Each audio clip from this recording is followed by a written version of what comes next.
All right, thank you. I'd like to begin by thanking Kana and the CodeBlue organizers for inviting me over. It's a great honor to be invited over for the first presentation of CodeBlue. Also, I'd like to thank the sponsors, in particular Kaspersky Labs and Hitachi Systems, for recognizing the importance of putting on a conference like this and placing their support behind it. It's been tremendous to see the support that's been given to the conference as we get this off the ground. All right, so I'm bad at coming up with titles for my talks. So I chose CTF, All the Cool Kids Are Doing It. And this comes from my background as a CTF player, as a CTF organizer.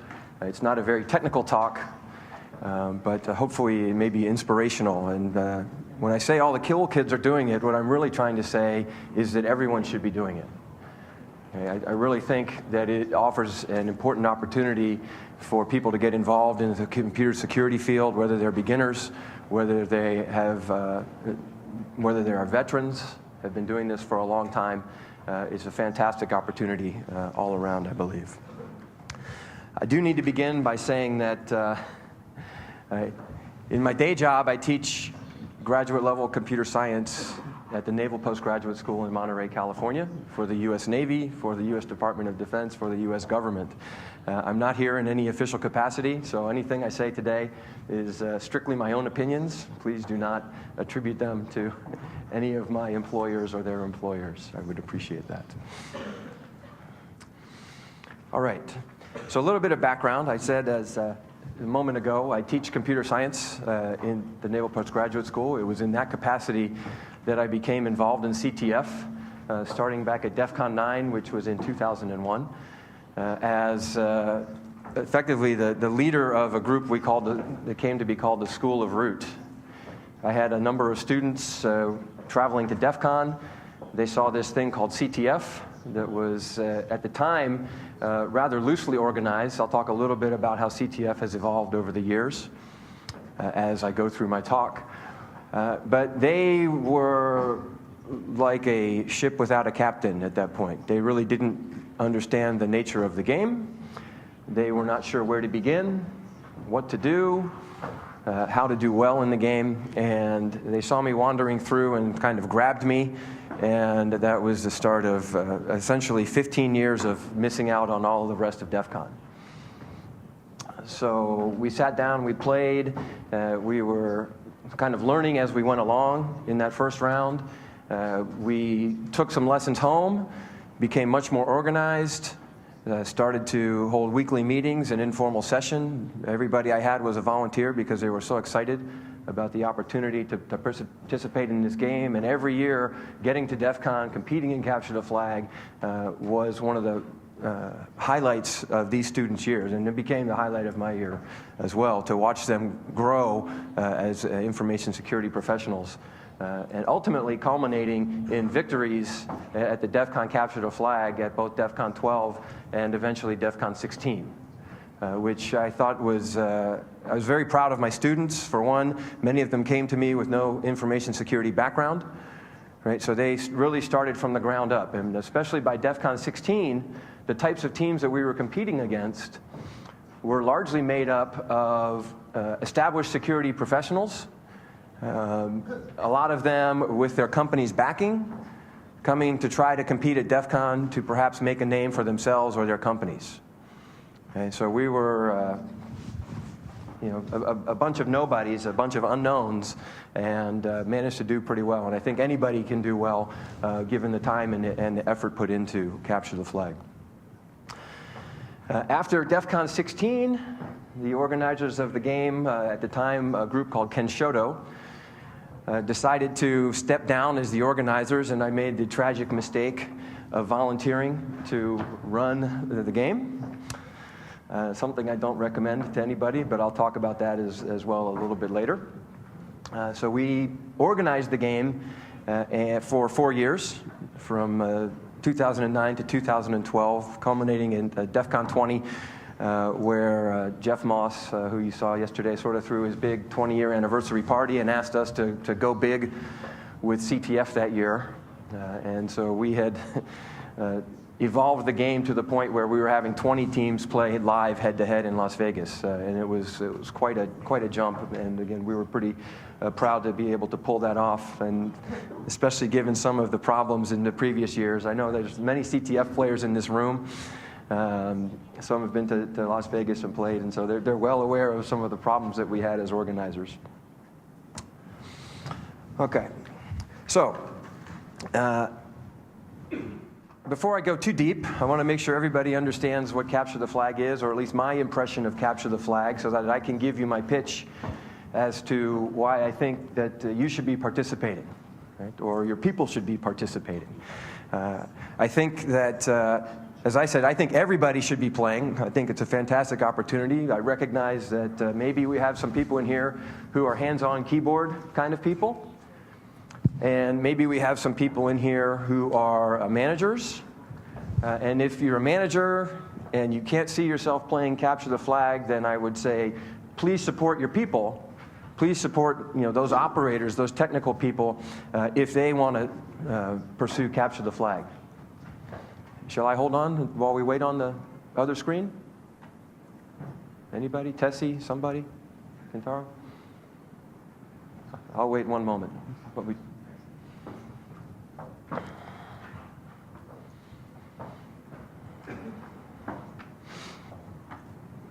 This will help me reach my 50-minute goal.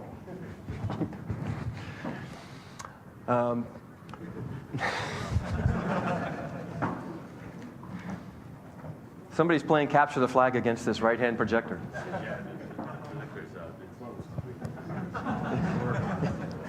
Okay. A 5-minute joke. So there I was last night with way too much food in front of me, and my friend Thomas kept throwing it on the grill. Okay, start. All right, thank you. So I think I was encouraging managers to support your people if they choose to participate in Capture the Flag, or encourage them to participate in Capture the Flag. I think that they will be better people for it, and your organization will become better for them having developed their skills for many different reasons. So Capture the Flag, first and foremost, as the slide says, it's a game. Okay, it's a game that tries to model real-world problems in the security space and asks people to solve them. Okay. It's not purely realistic. Obviously, many of these challenges are custom designed by the organizers to be solved in a fairly short period of time. So you can't say that because somebody goes in to Capture the Flag and they're able to find an exploit and find a vulnerability and exploit that vulnerability in, say, 3 hours, that you can sit them down in front of any piece of software and they will be able to do the same. Right? Everything for Capture the Flag is scaled for the duration of the game. Right? A really bad game would have such difficult problems that nobody solved any challenge in the 8-hour time frame of the game or the 3-day time frame of the game. Okay, so there are some artificialities, but generally the problems in the game do reflect real-world security problems on a smaller scale. Okay? A chance to excel, right? To go out and do well, right? It gives you something to shoot for, right? Something to measure against, perhaps other groups. Maybe your goal is to win the Defcon Capture the Flag. We've had groups that have tried for many years just to qualify to be invited to Las Vegas to play in the Defcon Capture the Flag.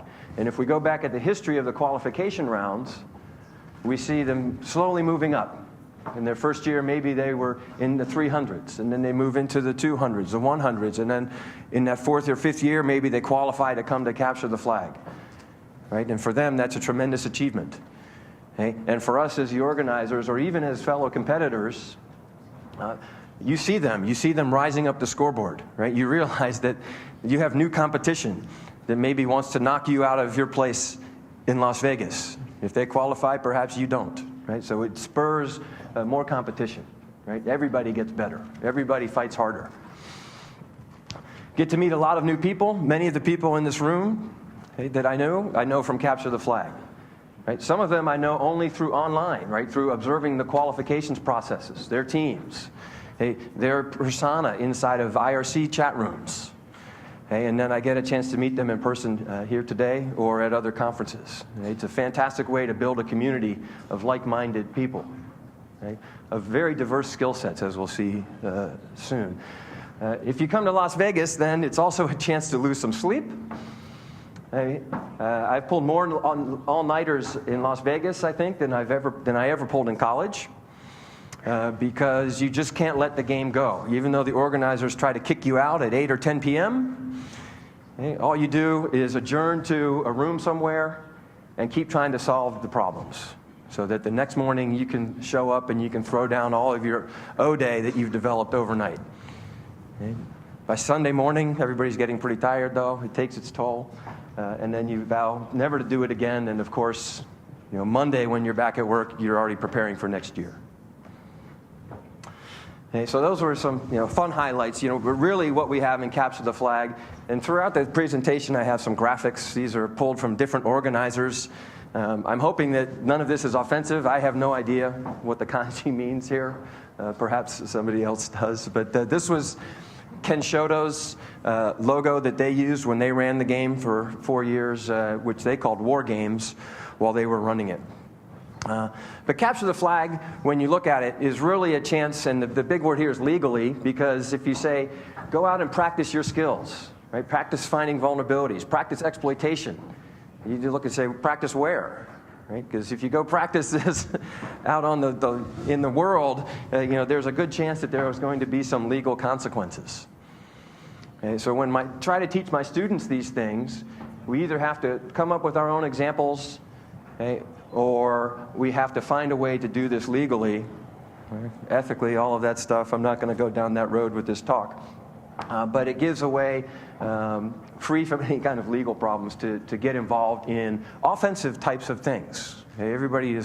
Many people are scared to think about doing offensive, types of things, especially out on the internet. Everybody wants to talk about defense, defense, defense, right? But if you understand nothing about offense, then really you understand nothing about defense. It's very difficult to defend when you don't understand the threat, when you don't understand the skills, the capabilities of the people that are trying to do harm to your systems. So depending on the type of Capture the Flag that you have, you will see skills exercised across many, many areas. And this is by no means a complete list. So we have system administration activities. You can do network traffic analysis, forensics, vulnerability analysis, and all the way up to exploitation.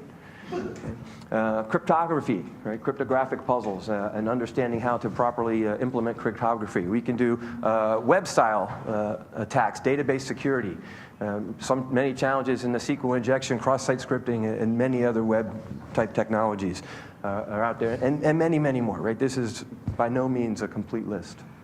And you see there are activities that do fall on the defensive side of things. Network traffic analysis. You may need to analyze those packets to understand what has happened in your network. System administration. Many times, some of the problems boil down to simple misconfigurations of the system that you need to defend. And somebody needs to get in there and understand how to audit that system and secure that system. Forensics, et cetera. Defensive task, offensive task. It really takes a well-rounded team to compete successfully and capture the flag. So there are really two kinds of capture the flags. Both of them involve an organizer spending time to develop challenges that are both reflective of real-world problems and hopefully are of interest to the participants in the game. We're really boring challenges, challenges that are too easy, challenges that are too hard. All of these take away from the fun of the game.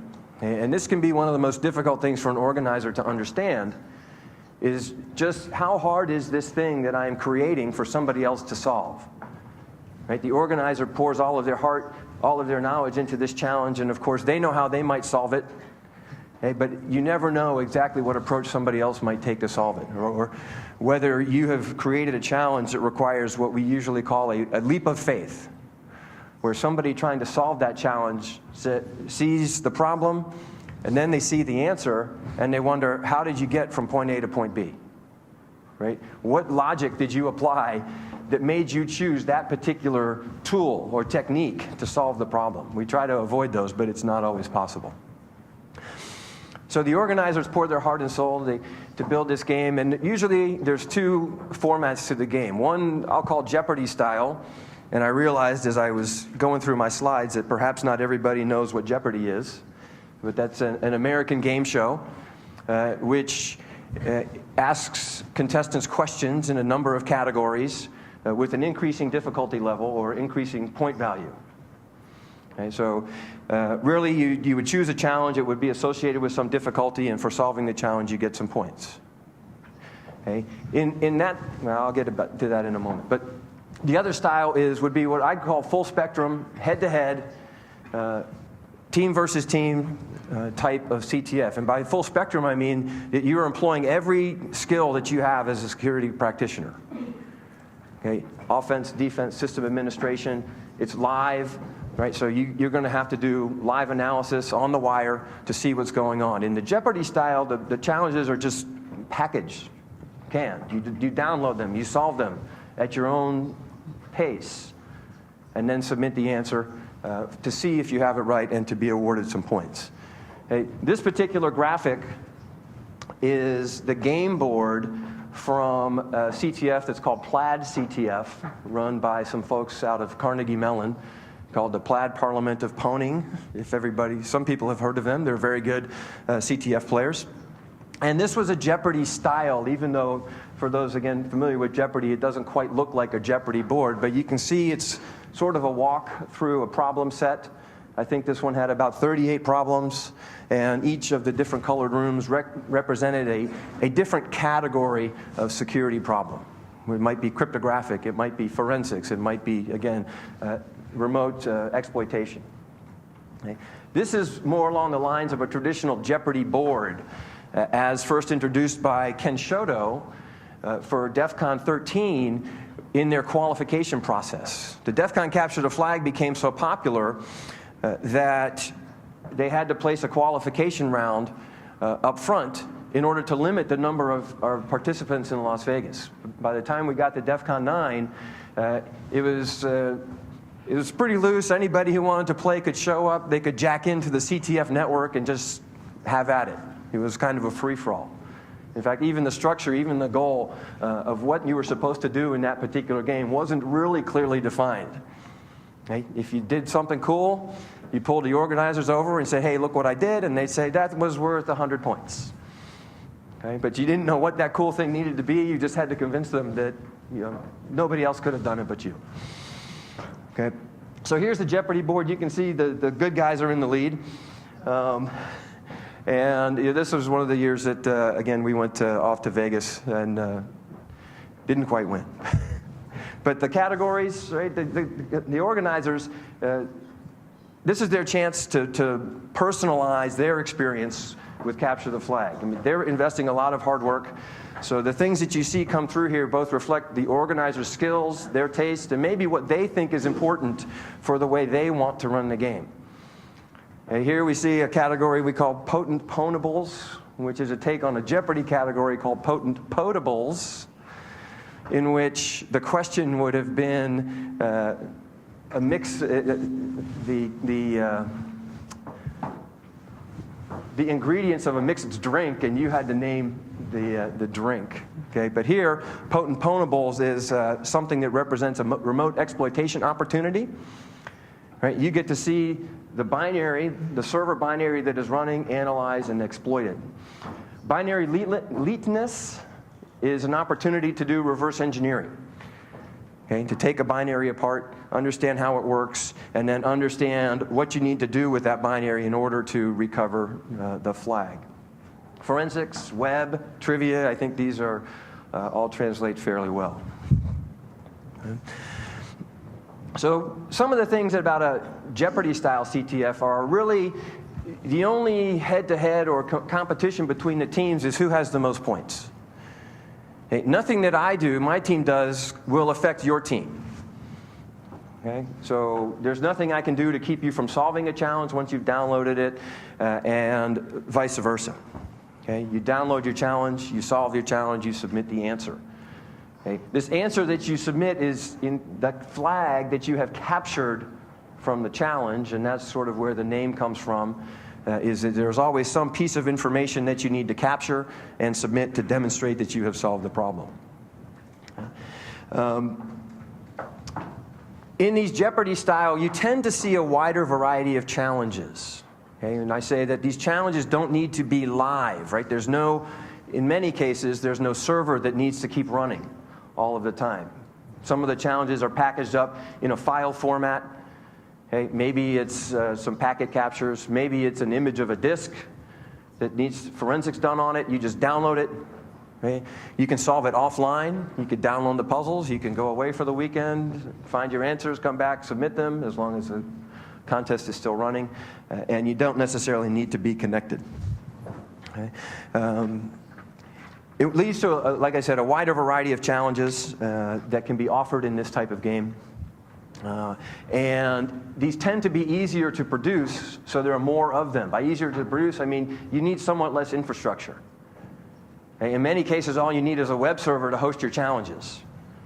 The teams download the challenges, and then you need an infrastructure to accept answers and award points. And that's really about it. You don't have to set up an infrastructure. There's not a lot of malicious activity. If you do offer a live exploitation challenge, you obviously have to have a server somewhere that's running that challenge. Hopefully you've coordinated with your ISP to let them understand that there may be malicious traffic inbound to that particular server. We've had Ken Shoto on a couple of occasions had their ISP pull the plug on them when during qualifications they observed what was happening on that particular link, going to their particular targets. So they had to quickly reorganize their infrastructure on somebody else's link. All right, head-to-head CTFs. So in a head-to-head CTF, usually, in most cases, teams show up all in the same location. They play the game on organizer-provided infrastructure, generally disconnected from any other network because there's a lot of malicious activity taking place. Ghetto hackers who ran the contest from Defcon 10 through Defcon 12 were always very concerned about traffic bridging out to the internet, because we didn't want that malicious traffic out there and anybody getting in trouble. Sometimes these are played over VPNs. Okay. UC Santa Barbara in California runs a game they call International Capture the Flag, and it is truly international.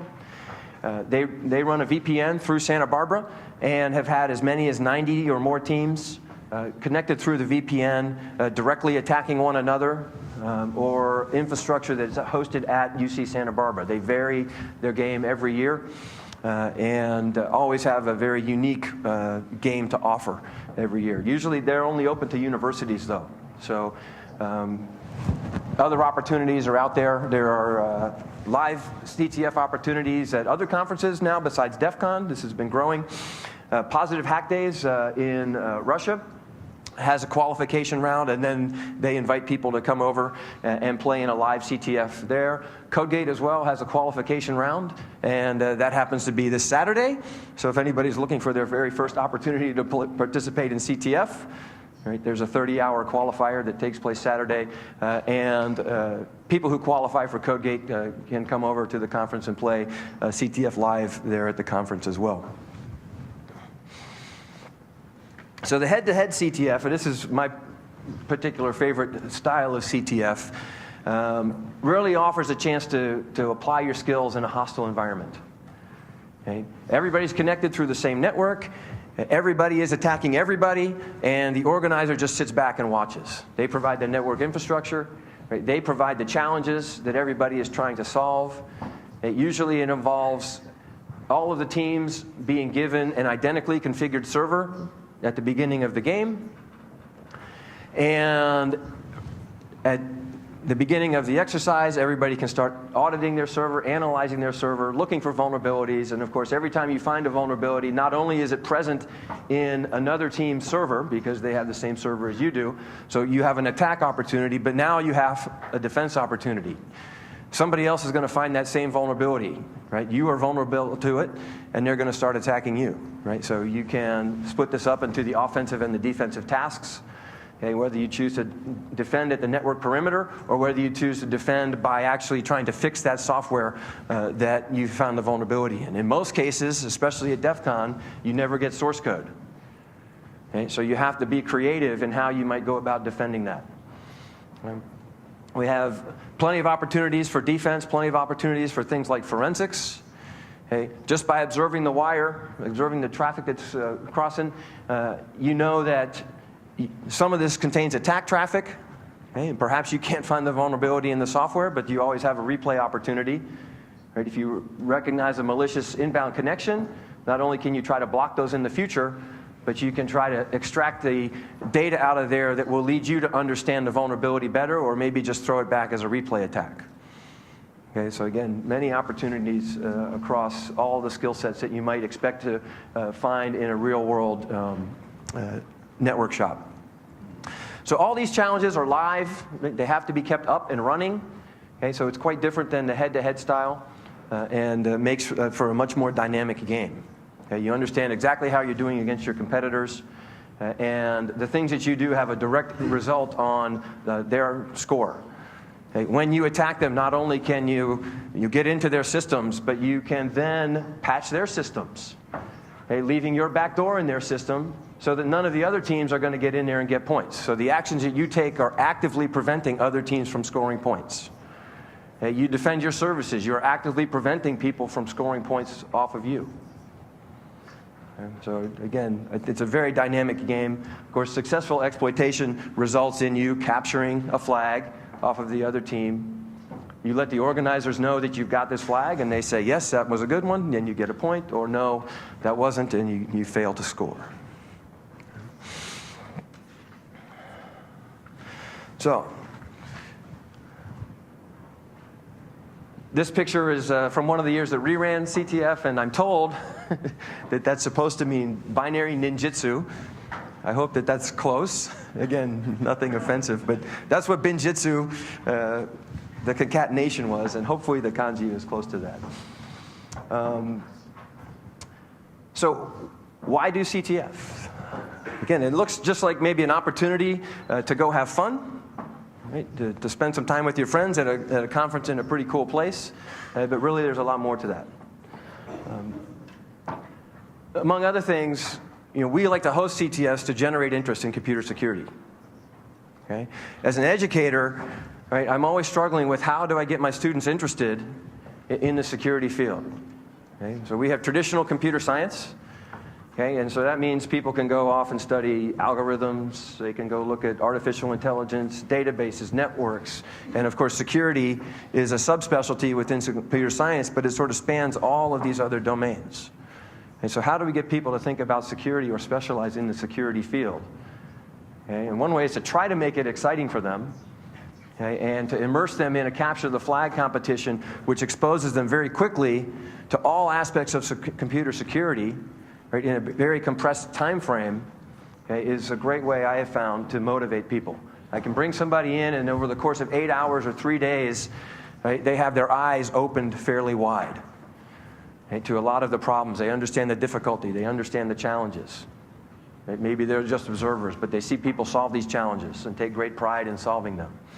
And so we've motivated a lot of students just by inviting them to come watch us play Capture the Flag, because they had no idea what it was about. The organizers of these things are providing you with fresh challenges over and over again. Okay? Whether it's the Jeopardy style or the live fire style, they have packaged up puzzles to be solved, okay? And it's much nicer to go into one of these things knowing there's a vulnerability in there, knowing that you're going to reach your goal, okay, rather than picking up a piece of software. If somebody said to me, go find a vulnerability in Apache, the web server, I could certainly go off and try, but I have no idea whether I'll ever reach my goal or not. It may be a very secure piece of software. Maybe I could dedicate 3 months, 6 months, a year, 2 years to finding some kind of exploitable vulnerability, and I may never get there.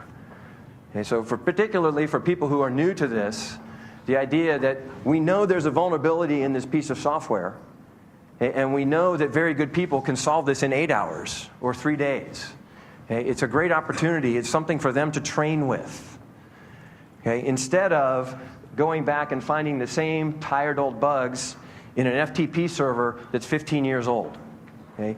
Far too often we have classes out there that are relying on very old bugs in very old operating systems, okay, as their example piece of software. Okay? And here we have professionals designing small pieces of software that reflect current security problems, right? Not your same old tired stack-based buffer overflow, when these are much more difficult to perform today, given the nature of today's operating systems. Okay, so together, all of these challenges form a body of things to choose from, to pick and choose examples, either as an instructor or as a participant, okay, to demonstrate, again, many of the different security problems that we face today.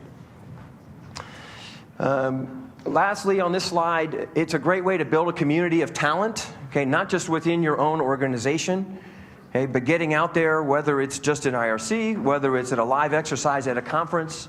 Hey, your people are going to go out and they're going to meet like-minded people. Hey, they are going to learn from like-minded people. Hey, they're going to get into these online forums or whatever and trade ideas about the approach to solving a particular problem. Hey, I'm always amazed when I go look at the way people solve the problem. I took one particular approach and then I go look at this other approach and think, I never would have thought to use that particular set of tools. Hey, but everybody has a unique perspective. Hey, everybody has a unique set of tools. Hey, and the more you go out and listen to these perspectives and see what's out there, the tools and techniques, the more you improve your own skill set. Okay, so it's a great way to sort of get out of your shell, okay, and understand new tools, techniques, meet new people, etc. Okay. All right. Why participate? Because you want one of those things in the picture right there. Okay? Maybe. Okay? There's a lot of reasons to participate. Okay? Desire to learn, okay, because the challenges are very interesting. Okay? You want to see what somebody sets out there before you. You think there's nothing that somebody can come up with that I can't solve. And you quickly find out that you're wrong. Okay? But somebody else will solve it, right? And you can learn from having seen somebody solve that. Okay? I'll stress the legal aspect here. Right? It's generally a low-risk way to get into and exercise your offensive skills, okay, without worrying about the legal repercussions. You might play because you want bragging rights. Okay, again, the Defcon capture the flag is seen as very prestigious. Okay, you can come away with a black badge and admission for life. In the U.S., there are many companies who sponsor their people, their time, their effort, perhaps even their travel and equipment, to first qualify for the Defcon capture flag and then go out to Las Vegas and try to win it. Okay, representing the company and realizing that then the company can come back and represent themselves as having the talent that went out and won the Defcon capture the flag. Okay, for individuals, it's equally prestigious. Okay, as they market themselves, okay, they can point back to the Defcon capture the flag and say, either I qualified, okay, which is, you know, a pretty good thing in and of itself, okay, or I went there and I won. I was on that team that won. Okay, and it becomes, again, you can say bragging rights, but it becomes a bullet point on your resume that at least in the U.S. is understood as meaning that, you know, you have a particular talent level. Increasingly, there are prizes. CodeGate is offering, I think it worked out to roughly 4.3 million yen in prize money this year. Okay. The Positive Hack Days competition is offering about 900,000 yen in prize money. Okay. And of course, Defcon, as black badge, has them all beat. Again, it depends. It's pretty cool when you walk around with one. Okay. So there's a lot of different reasons to participate, obviously. I could go on and on and on. Okay. CTF has been growing throughout the years. This is one of the things I'm always amazed to see. When we started out, we walked in and we played. Right? Never having thought about CTF before, at Defcon 9, 2001, we walked in, we sat down, they had a table for us, and we played. Okay. They quickly changed, and the next year, all of a sudden, we had to qualify. It's like, oh, wait, I have to demonstrate some level of competence, okay, before they'll even let me sit down. Okay. Fortunately, I don't think too many teams were in there qualifying, and so we managed to squeak in there. And that started a run of us playing for a while, which means we had to qualify every year, unless, of course, you win, and then they let you come back to try to prove you could do it again, which very few people do in back-to-back years. I think one team has done it.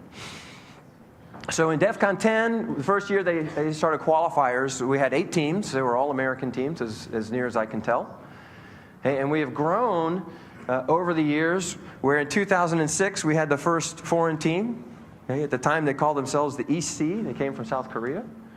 In 2007 we had more teams. We had the Song of Freedom from South Korea, the Sexy Pandas, I think they were from Spain, and the Routards, who were from France and Switzerland, as far as I can tell. But it's grown and grown and grown. So 3 out of 8 at Defcon 11, I think it was. And, oh no, where were we? 2007, 3 out of 8. 2008, we then had 5 out of the 8 teams were primarily foreign participants. So that's a pretty radical shift. Right? And it shows that the interest level outside of the U.S. was growing very, very rapidly. Okay? In fact, one year I think we had 3 of those teams were Korean teams. Right? So particularly in Korea, this seems to have caught on very quickly, and the capabilities rose very quickly to go from no teams to 3 teams over the span of just 3 years. Eventually, the capture the flag at Defcon grew to about 20 teams. And where do I have the number? About 2/3 of those, when we finally finished running Defcon, the capture the flag in Defcon 20, about 2/3 of those were foreign teams, okay, from all over the world at this point. Okay, so it's really impressive to see the growth, not only of capture the flag at Defcon, but capture the flag all around the world. From the qualification process, by the time we were done running it, we would see in excess of 500 teams register just to try to qualify. And that usually correlated to on the order of 2,000 people playing for the qualification rounds, trying to get to Las Vegas or more, because you can't always tell how many people are playing behind a particular registration. But that's a lot of people trying to get to Las Vegas. Okay. Similarly, when UCSB hosts their ICTF and they're hosting 90 teams connected across a VPN, that's a lot of people playing capture the flag for 8 hours. Okay. They started out in 2003 with just 14 teams that were all U.S. teams, and they've grown to the international event again, in, like I said, 90 teams. Their entire website's dedicated to capture the flag. I think ctftime.org, I should put the link up there, but ctftime.org kind of gives you an overview of what's out there, the opportunities that are out there. And if you go look at the schedule, you can find an opportunity to do something capture the flag related almost every week of the year. Okay, whether it's the CodeGate qualifiers or Ghost in the Shell code or positive hack days. Almost every week of the year there's something going on. Often these qualifiers or events last for an entire weekend. Okay, so lots of opportunities. I play capture the flag in the car. You're driving from my house to my sister-in-law's house because I just can't get it out of me. My wife gets to drive, and I'm sitting there playing capture the flag while we're going. Okay, so this is my pitch for capture the flag as a training opportunity. Okay, if you want to get involved in this, for one thing, there is a huge body of past challenges. There are websites dedicated to hosting this stuff. You can go find materials all the way back to Defcon 10, posted online, that were the challenges that people had to solve either in the qualifications round or in the actual event there in Las Vegas itself. About half my hard drive is dedicated to virtual machines, challenges, solutions to problems that I've acquired over the last 14 years. And I give these things out to students and refer back to them and so on as examples. So there's a tremendous amount of stuff. Again, you can go find the vulnerabilities in this. You can use them as a means of growing your skills, working your way up from very basic things to very advanced things. And the nice thing is, for the most part, solutions to any one of these problems are available online. So you can always take a peek at the answer if you need a hint, see how somebody else solved that, understand, again, what tools you may need to solve it, and advance your skills that way. Every new CTF provides you with a new assessment opportunity. You never know what that next CTF will look like. Okay. You can guess, based on the organizer's past behaviors, what types of things they may throw out there, but you never quite know.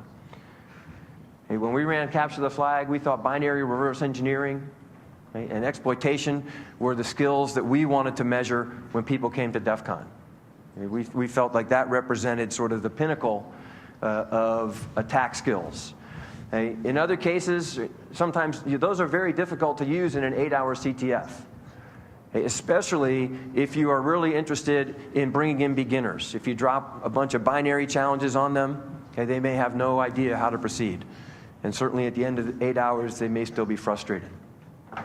And so you find capture the flags that are very geared towards newcomers. Okay? The Plaid Parliament of Poning, the group out of Carnegie Mellon, they run a capture the flag in the US. It's called PICO CTF. And it's really geared for high school students, right? To get in at an early age and get high school students interested in security problems, right? To give them something motivational to move towards. We have the Association of Computing Machinery, or people, ACM. Perhaps people are familiar with this organization. Every year they run a programming contest. Okay? And this trickles down into the high schools and the colleges, and they pose challenges, and you sit down, and usually it's a test of your algorithmic, your data structures knowledge, sort of classical computer science. Okay? But PICO CTF offers an opportunity to get high school kids involved in, again, the security space, and show them that there's something beyond this classical computer science. Right? There's a very practical reason for learning all of this fundamental computer science. Right? Here's an interesting way to go out and apply it, rather than just making your algorithm the fastest, which is still important. Okay? But I have found that it's very difficult to explain to a high school student why it's important for their algorithm to run in logarithmic time as opposed to exponential time. Right? They can't extrapolate that to real-world problems. Right? They don't understand the scale at which these types of things matter. Okay? But they do understand that somebody broke into their computer and is browsing through their chat logs or their Twitter pictures or whatever's sitting on there these days. I'm dating myself. So every new CTF is an opportunity to see where you are. Right? Let's get together and participate in this next CTF. How did we do? Okay? Are we solving more challenges? How are we doing against other teams? Well, we beat them last time, but we lost to them this time. What does that say about us? What does that say about them? The problem with these things, it's almost always self-assessment. Okay? And this is where, as an organizer, if you're looking to use CTF perhaps in-house, okay, it's easy to, well, with some thought, you can produce your own capture the flag exercise. And you can have your own people participate in that exercise in-house. Okay? But where things fall short is when there's a lack of feedback. Okay? You come to Defcon capture the flag, you finish, you did well or you didn't do well, now what? Okay? Who is there to tell you why you didn't do well? Okay? In most cases, nobody. Right? There's nobody to pick up that role as a trainer, as an educator, and help you improve your skills. Right? So you have to go back, try to understand why you did or didn't do well, okay? And try to address the areas where you perceive the need for improvement, okay? Which is not always possible. Right? You didn't have the skills to do well. Right? You may not have the skills to understand why you didn't do well. It would be useful to have a coach in this case. Okay? So I think there's a lot of opportunity there for people to package capture the flag, okay, as both an interesting event that people can participate in, okay, but also as an interesting learning opportunity by them providing the feedback. Okay, as the organizers, you can capture all of this data. You can sit down and say, well, look, here's target A and here's target B. Let's look at the network traffic that went between them. And as a security professional, these are the things that I see in that network traffic that you might have picked up on. Okay? Why did it look unusual? Okay? Why might you have understood that this was a successful attack? Okay? Or pick up any challenges. Here's the SQL injection problem. Okay? As a security professional, this is the way that I would have gone about finding this problem and exploiting this problem. Okay? Again, if you don't have those skills in-house, it's going to be very difficult unless somebody writes this up, okay, and posts the solutions, right, to necessarily to gain the skills to come back and succeed in the future. Right? So that's my big pitch about capture the flag. Is not only should you get involved in it, okay, but you need to find a way to benefit from it in the end, more than just having fun, more than just winning a prize. Okay? We need to find a way to bring those people along whose skills need to improve, okay, in a reasonable manner with an opportunity to come back and demonstrate, okay, that they have successfully applied and acquired these skills. Okay? Now, that having been said, right, pitching the idea of offering Capture the Flag as a learning opportunity, I don't think that I would personally recommend running your own Capture the Flag. This is just because I have the battle scars from having done it for 4 years. Okay? I think, yeah, you know, that's just my personal take. I would go back and do it again, I think, under the right circumstances. I had to step back. I had to take a breather, but I did enjoy it on some respect. Or that's last night's beer talking, I'm not sure. So if you do want to run a Capture the Flag, and this goes all the way back to about Defcon 10. This is the ghetto hackers set up at the old Alexis Park. And they are the ones who really brought a lot of innovation into Capture the Flag, and much of today's Capture the Flag owes its success to the foundations laid by them. Okay. So I would say it's a totally thankless job.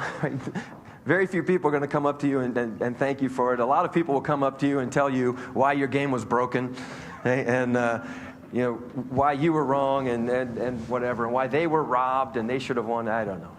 Lots of complaining. But if you give them some liquor, then that all goes away.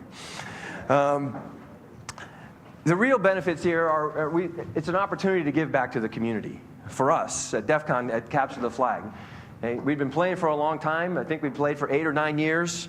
Right? A lot of great people had invested a lot of time to produce that game, to provide us that opportunity to have some fun, okay, to provide us with that learning opportunity, and we thought, okay, we'd like to try to give back and only hope that we can succeed and do as good a job as those that went before us. And I think that for the most part, that's why you see people stepping up to do Capture the Flags. Okay. Other things, though, you could use this for are definitely things like talent identification. Hey, again, we have things like the National Cyber Defense Competition, which is not a Capture the Flag, but invites colleges to come in and compete in a defensive-oriented competition, and it provides an opportunity to identify skilled individuals. You can almost use it as a recruiting tool. Hey, you could come to Defcon and you could wander around the tables, look who's really solving all the problems, and then pull them aside and try to give them a job. And I'm sure there's many organizations that do that, and if they're not there live at Defcon, they sure are looking for people listing this stuff on their resumes. Right? I have Capture the Flag experience. And if you ask the right questions or contact the right references, you'll know whether they're telling you the truth or not telling you the truth. You'll know whether they were the person who was fetching hamburgers, or you'll know whether they were the person who was writing exploits. Okay? So it's a great way to identify talent. Great educational opportunity. I have used it at Naval Postgraduate School as a means of just getting people excited about security problems, getting them involved. Okay? And if you can do that within your organization, if you can do that within your school systems, I think that you're doing a service right there. Right? Get these people involved early. Right? Motivate them to pursue computer science as a profession. Okay, motivate them to apply their skills to making the world a better place. Preferably, I recognize that some of these aspects are offensive aspects, okay? But again, if you understand how you can use something offensively, then in all likelihood, you understand exactly how to defend against that thing. Okay, when we go and find vulnerabilities in a piece of software, you know exactly how you're exploiting it. You've seen how it's vulnerable, okay? And in all likelihood, you know exactly how it should be fixed. And then it's just a matter of which way do you choose to turn your talents. Right? You want to go to the dark side, or you want to go to the light side. For organizers, I think that if you are selling this as an educational opportunity, okay, then you really do need to provide a feedback mechanism after the event. It can't just be, come play Capture the Flag, you're going to have a lot of fun, and then after the event ends, nobody hears from you. Okay? I don't know of any instance, my group included, in which the organizers themselves came out and posted all of the solutions to the problems that they posed during the Capture the Flag. And well, there's nobody better to come along and say, this is why I wrote the challenge the way I did, and this is exactly how I would have solved that challenge if I was playing, or this is exactly how I thought that the players were going to solve that challenge. Okay, so you get to see, right from the author, understanding what they were thinking, why was the challenge relevant, how might they have solved it, and then you compare it to other solutions that might eventually get posted and say, well, that was really unique or not, as I've mentioned before. Okay? So teaching the people about the challenges after the event ends, I think, is just as important as offering them the opportunity to participate. And this is what we would do when we would go back. Often the reasons that I didn't get to solve challenges maybe at Las Vegas was that I was too busy, right? I was being pulled in many different directions, or there simply just wasn't enough time. I was too tired because I'd been up for 48 hours, right? So we'd take these challenges back to school, okay, and then we would use them as opportunities to try to learn. Okay? A lot of times, the things that I might have been doing in the game was at too fast a pace for my students who were there with me in Las Vegas. Okay? So we go back, we slow it down, talk about what went on, okay, and pass along the knowledge to the people that you're working with. So I'll conclude, as we're getting close to the end here, by saying that according to some studies, okay, Japan faces a shortfall of on the order of 80,000 skilled security professionals. Okay? In the US, we have similar numbers.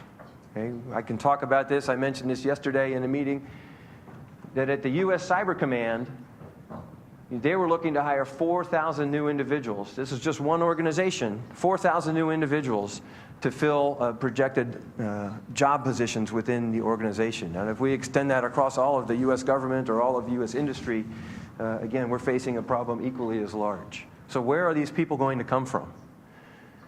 Okay. The unfortunate reality, and I see this all the time in the US, okay, we have one company with a shortfall.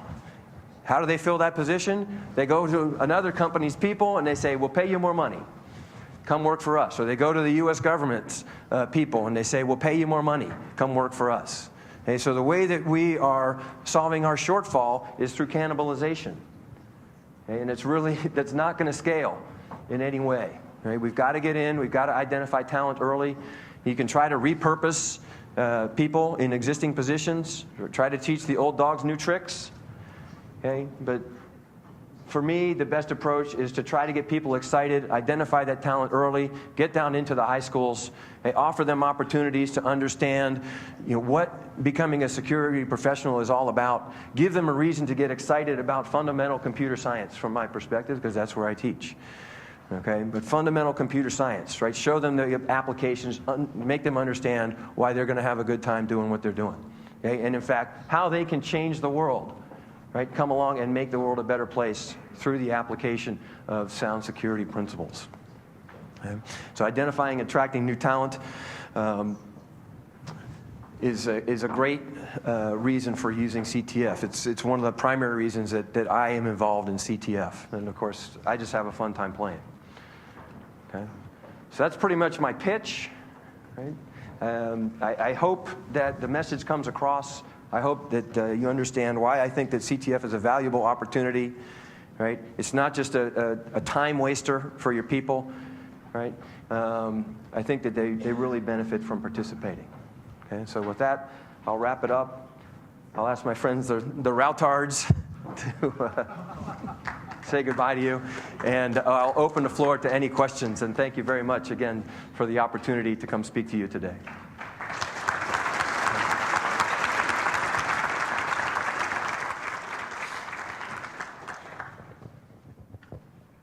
面白い話ありがとうございました。CTF の主催やめた方がいいっていうアドバイスあったんですけど、全然そんなことないと思うので皆さんぜひやってください。楽しいです。That was really a joke. Please don't let my experience deter you. Right? There are plenty of people who get bit by dogs, and there are plenty of people who love dogs. So I was bit by the CTF dog, and don't let that be you. はい、彼も発表にあったと。CTF は実務者を発掘するには最適なツールなんですね。でそういう意味で、セキュリティキャンプですね、経済産業省の下のセキュリティキャンプの実行委員長されていた園田さんいらっしゃいますか。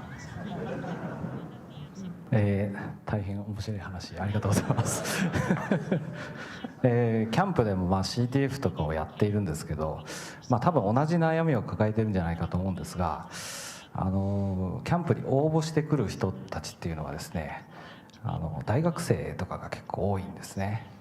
それに対してこいつは来てほしいなというふうに、受け入れたいというふうに思う人材というのはやっぱり若い人が多い。元高校生とかですね、高専生とか。だから若いうちにどういうふうに刺激を与えるかという意味で、CTF っていうのは非常にいい、やり方だと思うんですけども、もっとたくさんの若い人にそういうですね刺激を与えて来てもらうにはどうしたらいいでしょうかというちょっとその辺のご意見を伺いたいと思いますが。That is a fantastic question. I don't have the answer, but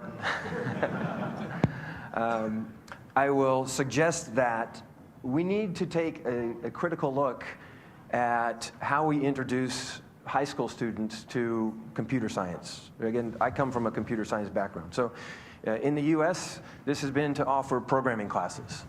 But if we require that people understand programming before we invite them to get involved with CTFs, then we're not going to get there. So for many of our students, they're not seeing programming opportunities until 1 to 2 years prior to graduating.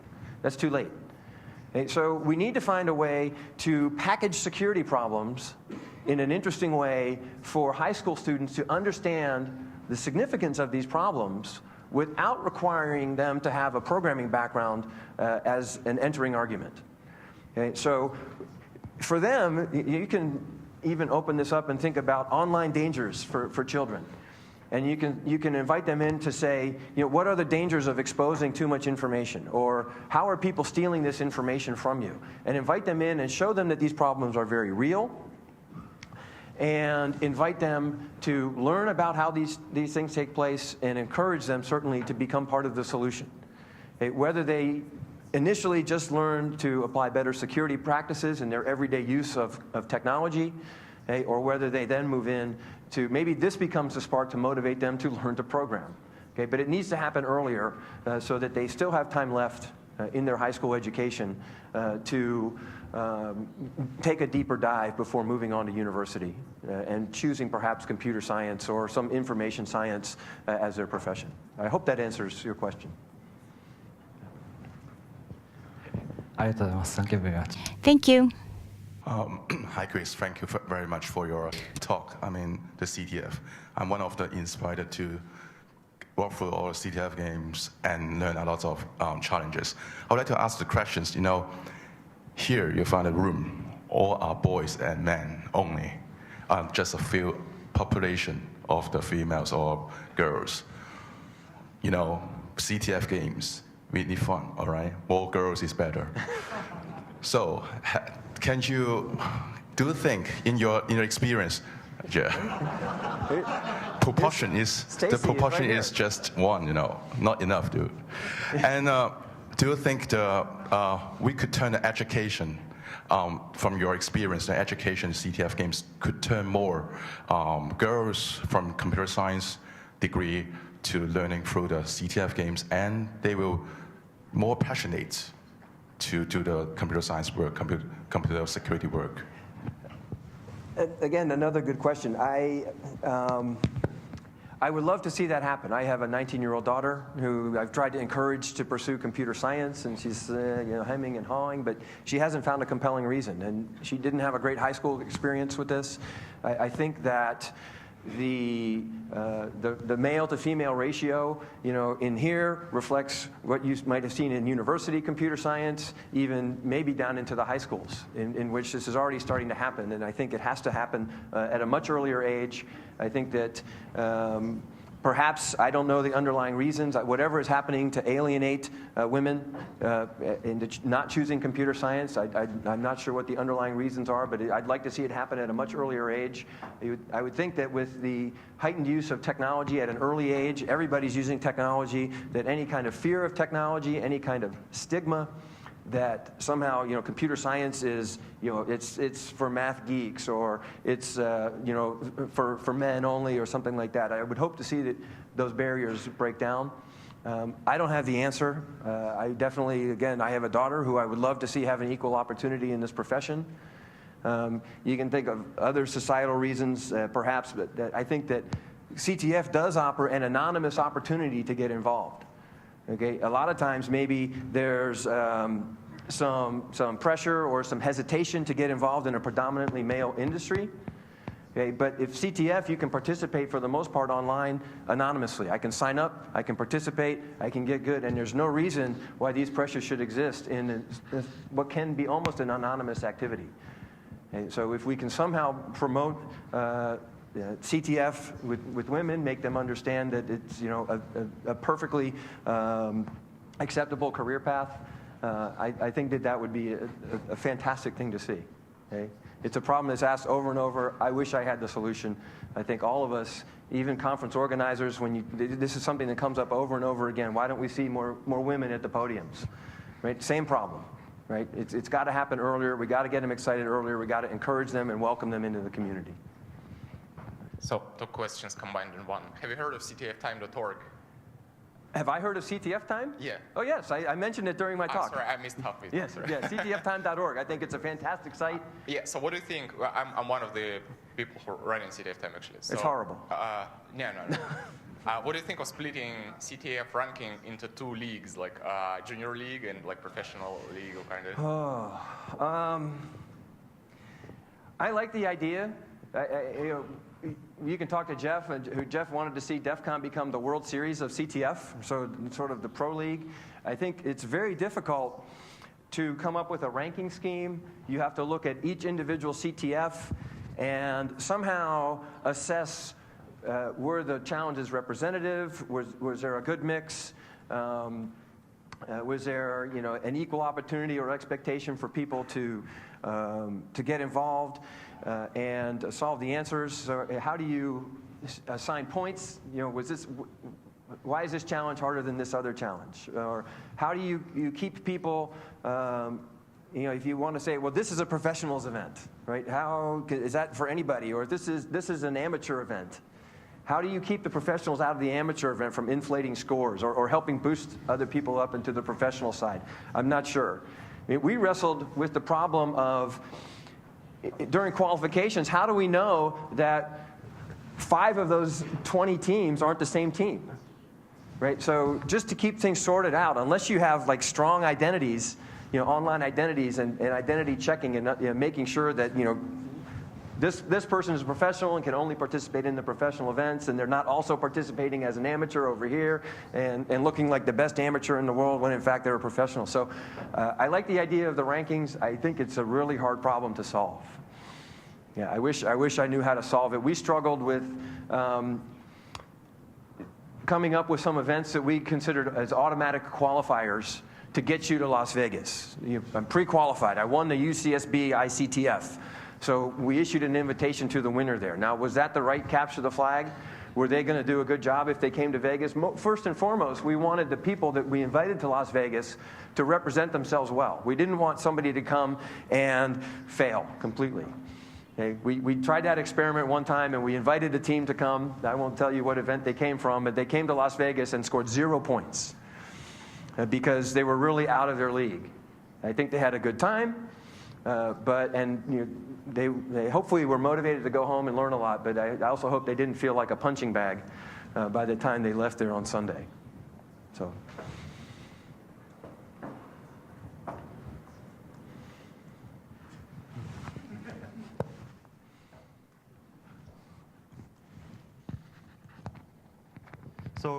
my question is, how many security experts do you think you have grown through the CTF in recent 15 years? Personally, through my group, the School of Root and the Naval Postgraduate School, we've probably put out 200. We're only taking in about 20 to 30 a year for the past 10 years. So for us to get half of them and turn them into security professionals, I think is pretty good.